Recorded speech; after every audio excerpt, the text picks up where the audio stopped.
오늘 제목 말씀은 하나님의 기름 부으심이라고 정했습니다. 우리가 드리는 예배는 바로 하나님을 만나는 시간입니다. 하나님께서 예배 가운데 만나주시고 성령의 기름을 부어주시며 우리에게 생명의 기름을 공급하여 주십니다. 이 시대에 쓰임받기 위해서 성령의 기름을 공급받아야 됩니다. 이 험한 세상을 바로 세우기 위하여 말세에 모든 육체에게 성령의 기름을 부어주시겠다고 하나님께서 약속하셨습니다. 하나님의 나라는 기름 부음의 역사입니다. 성령의 기름을 공급받아야 그 힘의 능력으로 우리는 하나님의 일을 감당할 수가 있습니다.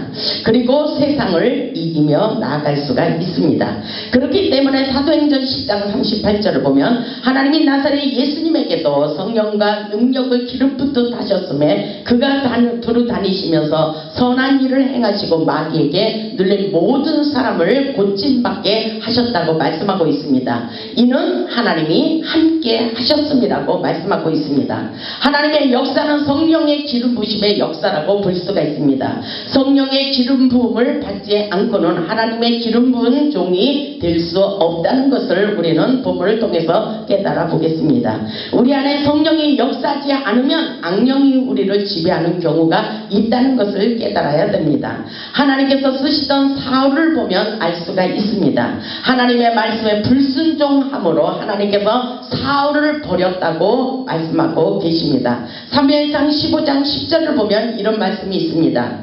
여호와의 말씀이 사무엘에게 임하니라 이르시되 내가 사울을 왕으로 세운 것을 후회했다 그랬어요. 하나님이 사울을 왕으로 세웠지만 하나님이 후회하고 있어요. 왜 그렇습니까? 사울이 하나님의 뜻대로 살지 않았기 때문이라고 볼 수가 있습니다. 이 시대에도 하나님께서 기름 부은 목자들이 있지만 하나님의 뜻대로 살지 않으면 그분들은 바로 하나님께서 오늘 사울과 같이 내가 그들에게 기름 부은 것을 왕으로 세운 것을 목자로 세운 것을 후회한다는 하나님의 음성이 들려올 것이라고 저는 믿습니다. 그렇기 때문에 우리가 살아가는 것이 얼마나 소중하다는 것을 깨달아야 됩니다. 11절을 보니까 내가 사울을 왕으로 세운 것을 후회하노니 그가 돌이켜서 나를 따르지 아니하며 그러죠. 하나님의 뜻을 따르지 않았기 때문이라고 말하고 있습니다. 내 명령을 행하지 아니하였습니다 하신지라. 사무엘이 근심하여 온 밤을 여호와께 부르짖으리라 그렇게 말씀하고 있습니다.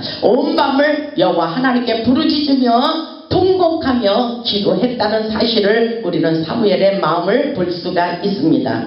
사무엘상 15장 35절에도 보면은 그런 말씀이 있어요. 사무엘상 15장 35절에 사무엘이 죽는 날까지 사울을 다시 가서 보지 아니하였으니 이는 그가 사울을 위하여 슬퍼함이었고 여호와께서는 사울을 이스라엘 왕으로 삼으신 것을 후회하셨더라.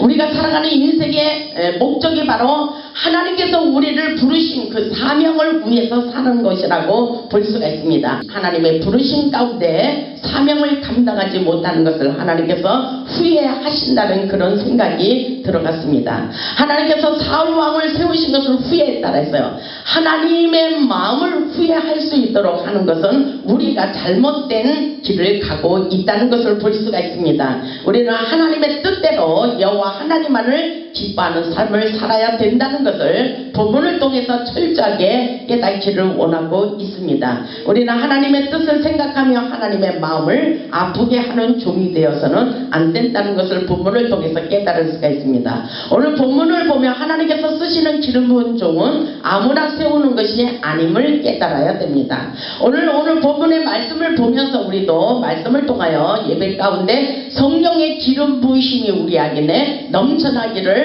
원하고 있습니다. 하나님이 이 자리에 함께 하시고 우리에게 성령의 기름을 물 붓듯이 부어주시리라 믿습니다. 성령의 기름을 공급받아야 우리가 힘을 얻고 에너지를 얻고 세상을 능히 승리할 수가 있다는 것입니다. 본문의 1절을 보면 사무엘상 16장 1절을 보면 여호와께서 사무엘에게 이르시되 내가 이미 사울을 버려 이스라엘 왕이 되지 못하게 하였거늘 내가 그를 위하여 언제까지 슬퍼하겠느냐 이렇게 말하고 있죠.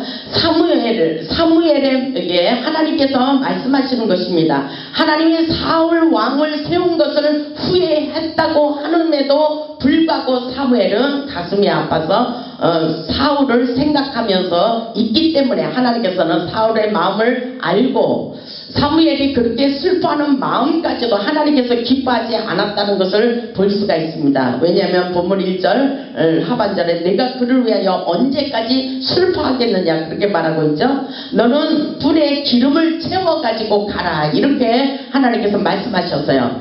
내가 너를 베들레헴 사람 이새에게로 보내리니 이는 내가 그의 아들 중에서 한 왕을 보았느니라 하시는지리라.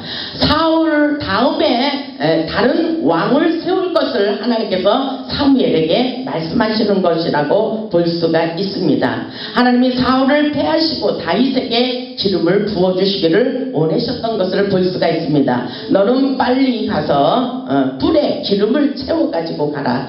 불은 바로 힘을 상징하고 있습니다. 왕권이라고 볼 수가 있습니다. 구약시대의 제사장을 세울 때 선지자 그리고 왕을 세울 때 기름을 채워서 부어주시는 것처럼 오늘날 우리도 성령의 기름 부으심 없이는 하나님의 사명을 감당할 수가 없다는 것을 깨달아야 됩니다. 성령의 기름 부으심은 바로 우리에게 능력을 부어주신다는 말씀과도 같습니다. 그렇기 때문에 우리는 확실하게 성령의 기름 부으심을 공급받아야 된다는 사실을 잊지 마시기 바랍니다. 2절을 보면 사무엘이 이르되 내가 어찌 갈 수 있으리까 그러죠. 사울이 들으면 나를 죽이리다. 사울이 악령에 사로잡혀 있으니까 성령에 사로잡힌 사무엘을 죽이려고 하는 것을 볼 수가 있습니다. 우리는 성령과 악령의 역사를 분별할 수 있어야 됩니다. 여호와께서 이르시되 너는 암송아지를 끌고 가서 말하기를 내가 여호와께 제사를 드리러 왔다. 이렇게 하나님께서 이렇게 하라고 사무엘에게 가르쳐 주시는 것을 볼 수가 있습니다. 3절을 보면 이제를 제사에 청하라 그러죠. 예배에 청하라는 말씀과도 같습니다. 내가 내게 행할 일을 가르치리니 하나님께서 분명히 할 일을 가르쳐 주신다고 말씀하고 있습니다. 내가 내게 알게 하는 자에게 나를 위하여 기름을 부을지니라 이렇게 말씀하고 있어요. 하나님의 영광을 위해서 기름을 부으라 이렇게 말씀하고 있는 것입니다. 하나님이 세운 기름 부은 종들은 바로 하나님의 영광을 위해서 세운다는 것을 우리는 확실하게 깨달아야 됩니다. 하나님이 종을 세울 때 어떤 사람을 택하시는지 말씀을 통하여 깨달아 보겠습니다. 첫째로 보면 하나님은 사람을 애보로 보시지 않고 중심을 보십니다. 둘째로 보면 하나님은 충성된 사람을 택하십니다. 셋째로 보면 하나님은 순종하는 사람을 택하시는 것을 볼 수가 있습니다. 우리 예수님은 죽기까지 순종하셨다는 것을 볼 수가 있습니다. 하나님께서 다윗의 마음을 아시고 사무엘을 통하여 기름 붓고 세우라는 하나님의 명령이 떨어진 것을 볼 수가 있습니다. 본문 4절을 보면 사무엘이 여호와의 말씀대로 행하여 베들레헴의 이름의 성읍 장로들이 떨고 있어요. 그를 영접하여 이르되 평강을 위하여 오시나이까 이렇게 말하고 있죠. 사무엘에게는 엄청난 영역이 있었다고 저는 볼 수가 있어요. 하나님의 사람들은 이렇게 보고 저분이 능력을 받았는지 영역권이 있는지 없는지를 알 수가 있다는 것을 볼 수가 있습니다. 근데 평강을 위하여 우리에게 오느냐 그러죠. 5절을 보니까 이르되 평강을 위함이나이까 내가 여호와께 제사로 왔으니 스스로 성결하게 하고 그러죠. 여호와께 제사로 왔으니 스스로 성결하게 하라고 사무엘이 이렇게 영역 있는 말을 하는 것을 볼 수가 있어요. 나와 함께 제사하자 하고 이새와 그의 아들들을 성결하게 하고 제사에 청하니라 이렇게 말하는 것을 볼 수가 있죠. 이 말씀을 보면 예배 가운데 제사라는 것은 예배라고 볼 수가 있어요. 우리가 예배 가운데 스스로 준비하는 자세가 필요해요. 예배 가운데 임재하시는 하나님을 만나기 위해서 스스로 성결한 영을 받고 우리가 깨끗하게 씻어야 된다는 것을 것을 볼 수가 있습니다. 스스로 우리들에게 성결한 마음을 갖기를 원하고 있습니다. 하나님께서 쓰시는 사람은 성결한 사람, 그리고 거룩한 사람, 진실한 사람을 쓰시는 것을 볼 수가 있습니다. 하나님께서 기름 부은 종은 아무나가 아니라는 것을 본문을 통해서 우리가 깨달을 수가 있습니다. 본문 6절을 보면 그들이 오매 사무엘이 엘리압을 보고 마음에 이르기를 여호와의 기름 부으실 자가 과연 주님 앞에 있도다 이렇게 말하고 있어요. 그런데 하나님이 기름 부으실 자가 아니라는 것을 볼 수가 있습니다. 하나님은 기름 부은 자가 분명히 구별되어 있다는 것을 볼 수가 있어요. 7절에 보니까 여호와께서 사무엘에게 이르시되, 그러죠? 그의 용모와 키를 보지 말라. 우리는 사람을 외모로 보고 있어요. 근데 하나님이 보시는 것은 뭐라 그랬어요? 중심을 보신다 그랬어요. 여호와께서 사무엘에게 이르시되 그의 용모와 키를 보지 말라. 내가 이미 그를 버렸노라 이르죠.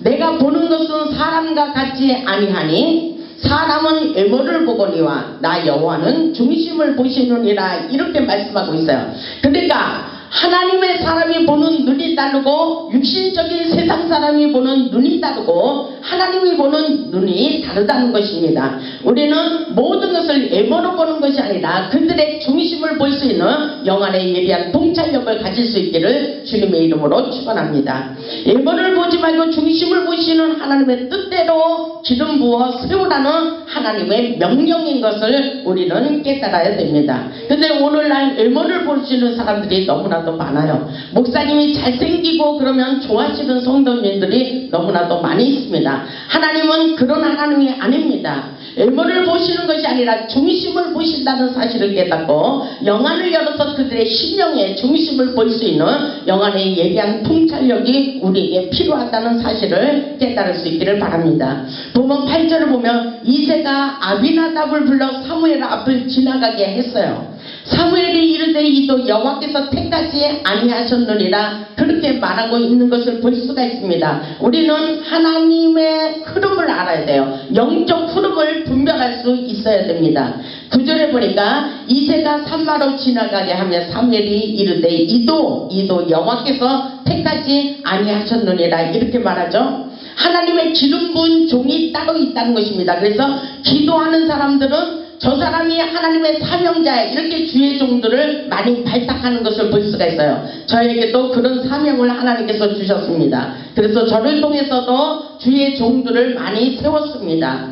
10절에 보니까 이새가 그의 아들 7을 다 사무엘 앞으로 지나가게 하나 사무엘이 이새에게 이르되 여호와께서 이들을 택하지 아니하셨느니라 그렇게 말하고 있어요. 11절을 보시겠습니다. 또 사무엘이 이새에게 이르되 내 아들들이 다 여기 있느냐? 이새가 이르되 아직 막내가 남았는데 그는 양을 지키나이다. 사무엘이 이새에게 이르되 사람을 보내어 그를 데려오라. 그가 여기 오기까지는 우리가 식사 자리에 앉지 아니하겠노라. 사무엘은 영안이 열린 것을 볼 수가 있어요. 그리고 성령의 감동을 너무나도 명백히 감동을 받는 것을 볼 수가 있습니다. 우리는 이런 영적인 분별력이 우리에게도 필요합니다. 하나님과 일치되는 삶이라고 볼 수가 있어요. 성령의 감동을 받고 이렇게 하나님의 사역을 감당하는 것을 볼 수가 있습니다. 이것이 아주 중요합니다. 하나님께서 다윗에게 기름을 부으라고 말씀하셨기 때문에 다윗을 찾는 것입니다. 하나님께서 이미 내가 내게 모든 것을 가르쳐 주겠다고 약속하셨어요. 그것은 하나님께서 하나님의 사역을 감당하는 데 있어서는 하나님께서 모든 것을 가르쳐 주신다는 것입니다. 성령님은 바로 통달의 영이고 모든 것이 생각나게 하시고 장래일을 말씀하신다는 것을 우리는 깨달아야 됩니다.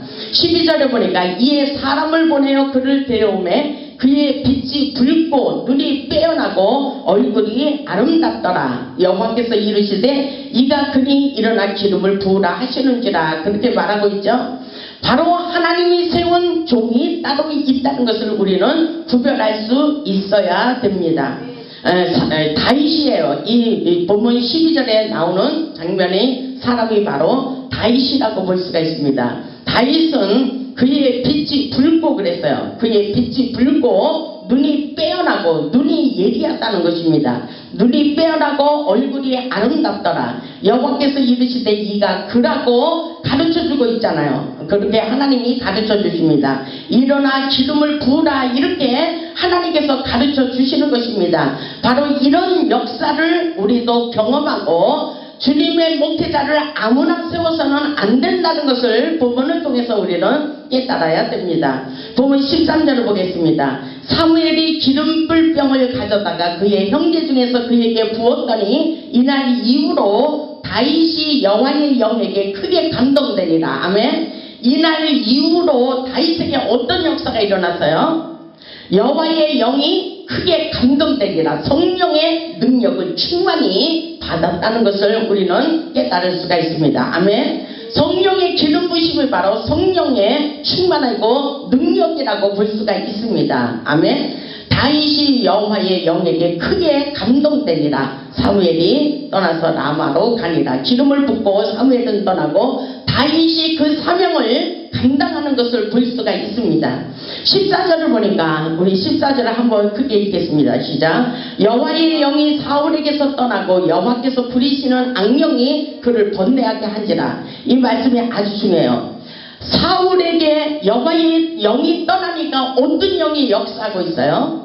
악령이 역사하고 있어요. 성령이냐 악령이냐 둘 중에 하나라 그랬어요.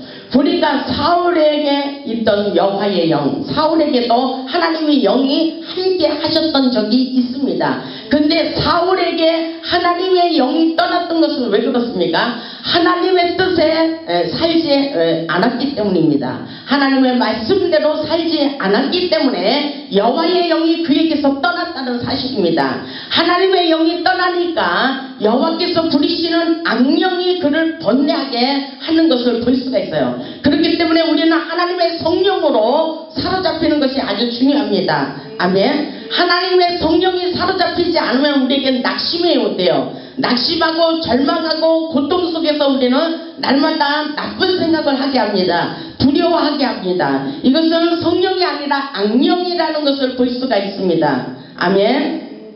확실하게 깨달을 수 있기를 바랍니다. 악령도 보면 하나님께 달려있다는 것을 깨달을 수가 있어요. 15절에 보니까 사울의 신하들이 그에게 이르되 보소서 하나님께서 부리신다 그랬어요. 악령도 하나님의 손에 달려있다는 것입니다. 아멘.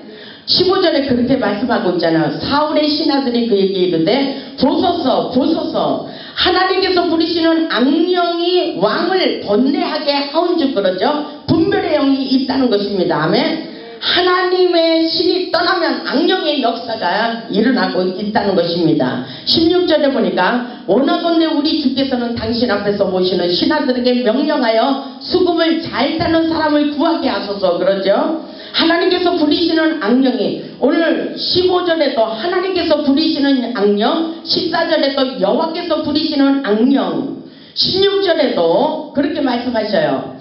하나님께서 부리시는 악령이 왕에게 이를 때에 그러죠. 하나님께서 부리시는 악령에 사로잡히면은 하나님께서 고쳐주십니다. 아멘. 하나님에게 기름 부은 왕을 통해서 고침받을 수 있는 능력이 있다는 것을 깨달아야 됩니다. 아멘. 그런데 악령도 하나님의 손에 달려있다고 본문에 확실하게 기록되어 있어요. 근데 사울 왕도 하나님이 부르신 하나님이 세운 왕이었지만 결국은 악령에 사로잡힌 생활은 바로 하나님의 뜻대로 살지 않았다는 것을 볼 수가 있습니다. 본문에 보니까 16절 하반절에 그가 손으로 타면 왕이 나오리라 이렇게 말하고 있어요. 그가 손으로 타면 왕이 나오리라. 다윗을 통해서 놀라운 치료와 치유의 역사가 일어나도록 축복해 주시겠다는 것입니다. 아멘. 그런 놀라운 역사가 우리 모두에게 일어나 능력받고 하나님의 사명을 감당할 수 있기를 주님의 이름으로 축원합니다. 분명히 우리에게도 성령의 기름 부심으로 그 놀라운 능력을 부어주시고 치료 축사의 영을 강력하게 부어주시리라 믿습니다. 17절에 보니까 사람이 신하에게 이르되 사울이 신하에게 이르되 나를 위하여 잘 타는 사람을 구하여 내게로 데려오라 그렇게 말하고 있어요.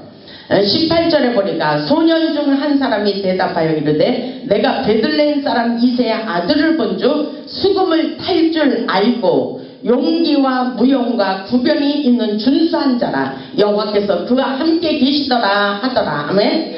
여호와께서 함께 하시면 되는 거예요. 여호와께서 함께 하시지 않으면 우리는 아무것도 할 수가 없다는 것을 깨달아야 돼요. 하나님께서 다윗에게 신의 축사의 영을 부어주셨다는 사실을 볼 수가 있습니다. 모든 능력은 여호와께서 공급하셔야 되는 것입니다. 능력도 은사도 애원도 신의도 하나님의 도우심이 없이는 아무것도 능력 행사를 할 수가 없다는 것을 깨달아야 됩니다. 다윗에게는 은사와 달란트를 많이 부어주셨습니다. 다윗은 악기를 잘 다루고 그리고 무용도 잘하고 율동도 잘한다는 것입니다. 말솜씨도 뛰어나고 용모도 준수하고 아름다운 것을 볼 수가 있습니다. 그런 놀라운 역사 속에 하나님이 부르시고 기름 부어주시고 하나님의 사명을 감당하도록 하시는 것을 볼 수가 있습니다. 하나님이 함께 하시면 못할 것이 없다는 것을 깨달을 수가 있습니다. 19절을 보니까 사울이 이에 전령들을 이새에게 보내어 이르되 양치는 내 아들 다윗을 내게로 보내라 이렇게 말하고 있어요. 20절에 보니까 이새가 떡과 한 가죽 부대에 포도주와 염소 새끼를 나귀에 실고 그의 아들 다윗을 시켜 사울에게 보냈어요. 사울에게 보냈습니다. 그런데 놀라운 역사가 일어납니다. 21절을 보면 다윗이 사울에게 이르러 그 앞에 모셔섬에 사울이 그를 크게 사랑하여 자기의 무기를 두는 자로 삼았습니다. 이것은 사울도 정신이 있었다는 것을 볼 수가 있어요. 병기 둔 자로 세워서 높이 지기가 올라가는 축복을 다윗에게 부어주시는 것을 볼 수가 있습니다. 22절에 보니까 또 사울이 이새에게 사람을 보내어 이르되 원하건대 다윗을 내 앞에 모셔 서게 하라. 그가 내게 은총을 얻었느니라 이렇게 말하고 있죠. 만남의 축복이 분명히 있다는 것을 우리는 깨달아야 됩니다. 23절을 보니까 하나님께서 부리시는 악령이 오늘 본문의 말씀을 보면 하나님께서 부리신다는 그 악령의 메시지가 많이 기록되어 있습니다. 우리는 하나님의 손에 달려 있다는 것을 깨닫고 끊임없이 기도해서 고침을 받는 놀라운 역사가 일어나도록 우리도 그 사명을 가지고 일해야 되는 것을 깨달아야 됩니다. 23절에 있듯이 하나님께서 부리시는 악령이 사울에게 이를 때에 다윗이 수금을 들고 와서 손으로 판즉 사울이 상쾌하게 낫고 사울이 상쾌하게 그 악령이 떠나가는 것을 볼 수가 있어요. 아멘. 상쾌하게 낫다 그랬어요. 악령이 그에게서 떠나더라. 악령이 그에게서 떠나더라. 머리 아픈 것을 상쾌하게 고침받도록 역사해 주셨다는 것을 우리는 본문을 통해서 깨달을 수가 있습니다. 다윗에게 하나님이 역사했기 때문입니다. 아멘. 다윗이 수금을 탈 때에 검은고를 탈 때에 찬양을 할 때에 말씀을 선포할 때에 악신이 떠나가는 놀라운 역사가 있다는 것을 깨달을 수 있기를 바랍니다. 이 말씀을 보면 서로 사랑하고 신뢰하며 믿음을 가질 때 그 놀라운 능력과 기적을 경험했던 사실을 볼 수가 있습니다. 하나님은 택한 자에게 함께 하시면 능력도 함께 부어주십니다. 우리에게도 놀라운 능력의 역사가 다윗처럼 일어나기를 주님의 이름으로 축복합니다. 주의 성령이 우리에게 임하시면 우리에게 마음이 상한 자를 고침받도록 역사해 주십니다. 치유와 회복의 역사가 일어나도록 축복해 주십니다. 우리는 이 성령의 기름 부심을 충만하게 받고 우리도 전인적인 치유 사역을 해야 됩니다. 하나님은 놀라우신 분이에요. 우리가 믿는 하나님은 어떤 분인가? 우리는 끊임없이 세상을 살면서 여러 가지 문제로 믿음을 잃어갈 때가 많이 있어요. 낙심할 때가 많이 있습니다. 그러나 우리 하나님은 중요한 것은 오늘날도 살아서 역사하신다는 것입니다. 그렇기 때문에 우리는 끊임없이 믿음을 가져야 돼요. 근데 어둠의 세력들은 우리에게 그 믿음을 소멸시키게 만듭니다. 오늘도 하나님께서 우리에게 원하시는 것은 바로 성령의 기름 부심을 공급받으라고 말씀하고 계십니다. 아멘. 하나님께서 다윗을 선택하셔서 성령의 기름을 부으신 것처럼 우리에게도 그 놀라운 은혜와 은총을 베풀어 주시리라 믿습니다. 하나님은 다윗에게 예고나 생김새를 보고 하나님의 기름 부은 종으로 세운 것이 아닙니다. 영적인 자질과 믿음을 보셨다는 것입니다. 그 중심을 보셨다는 것입니다. 우리도 하나님의 신의 감동하심을 입어야 하나님의 일을 감당할 수가 있습니다. 우리 모두 성령의 능력을 기름부터 부어주시는 하나님의 신령한 은혜와 은사를 받을 수 있기를 주님의 이름으로 축복합니다. 사도행전 13장 22절을 보면 하나님께서 다윗을 왕으로 세우시고 증언하여 이르기를 내가 이새의 아들 다윗을 만나니 내 마음에 맞는 사람이라. 내 마음에 맞는 사람이라고 그렇게 하나님이 기뻐하시는 것을 볼 수가 있어요. 그리고 내 뜻을, 하나님의 뜻을 다 이루게 하리라. 이렇게 다윗을 통해서 하나님의 나라를 세우겠다고 말씀하고 계셔요. 우리에게 중요한 것은 오늘 사람들에게 인정받는 것이 아니라 하나님께 인정받고 사랑받는 것이 중요합니다. 다윗의 마음 한가운데는 성령님이 자정하시고 성령의 능력이 강력하게 역사하고 있는 것을 볼 수가 있어요. 우리에게 성령의 기름 부심이 중요합니다. 그러나 오늘도 하나님께서 우리에게 성령의 기름을 공급받기를 원합니다. 요한일서 2장 20절을 보면 너희는 거룩한 자에게서 기름 부음을 받고 모든 것을 아느니라. 모든 것을 알 수 있는 영안의 예리한 통찰력을 가질 수 있는 것, 능력을 받고 세상에서 승리할 수 있는 지혜의 영은 바로 성령 충만인 것을 깨달을 수 있기를 주님의 이름으로 축원합니다. 오직 성령으로 사로잡혀 하나님의 신의 감동하심을 입기를 주님의 이름으로 축원합니다. 오늘 성령의 기름 부심이 우리에게 강력하게 임하기를 주님의 이름으로 축복합니다. 여러분의 심령에 하나님의 신으로 감동하심을 입어 치유와 능력과 회복자가 될 수 있기를 주님의 이름으로 축복합니다. 오늘 성령의 기름 부심으로 우리 모두에게 충만히 임재하도록 하나님의 성령을 사모하시기를 주님의 이름으로 축복합니다. 하나님의 영광 위에 크게 쓰임받는 축복의 주인공들이 다 될 수 있기를 주님의 이름으로 축원합니다. 아멘.